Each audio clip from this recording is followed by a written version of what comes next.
So at this time, we're going to look at some slides to help introduce the study of adverse childhood experiences and the science behind it.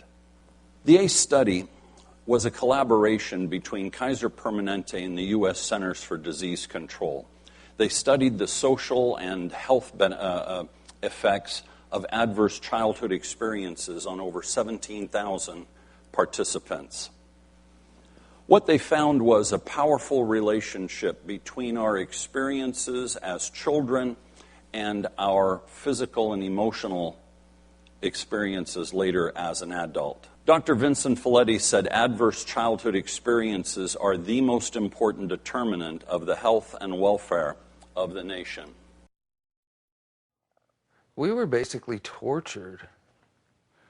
I remember not being able to help sometimes. I remember not being able to help my sister in particular. My mom would lock her in the bathroom with my mom would be in the bathroom with her. They'd be locked in there, and my mom would just beat it out of her. And I remember hearing her get hit, and I remember hearing her hit the tub.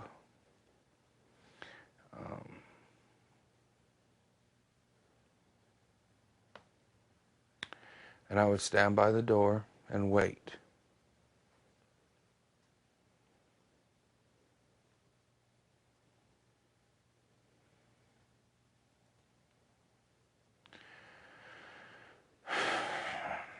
That's why I became very angry at a very young age.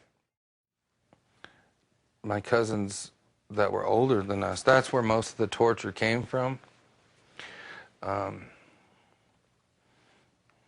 They would lock us in closets.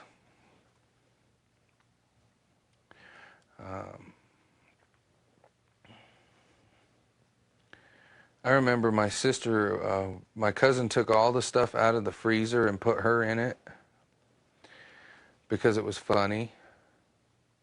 They would lock us in the attic and tell us that the mice were going to eat us. And we're terrified. You know, we're not very old, like I said. We're just little kids.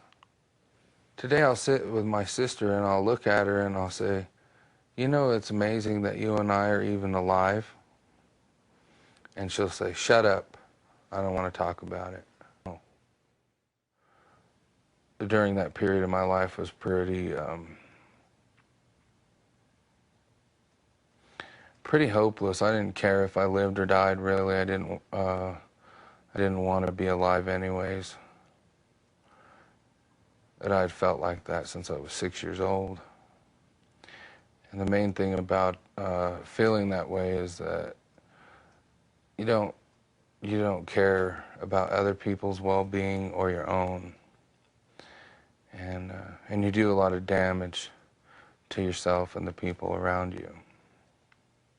I grew up around alcoholics, and in growing up around alcoholics, lots of things happen. Lots of things that shouldn't happen. I remember lots of instances where I was never good enough. That's the first lesson I learned in life. You ain't good enough. You don't belong here, and we hate you. Not we don't like you, we hate you. And that was not just words. That was the truth. I realized when I was drinking that I had hated drunks my whole life, and now I was a drunk. When I was only 16 or 17 years old.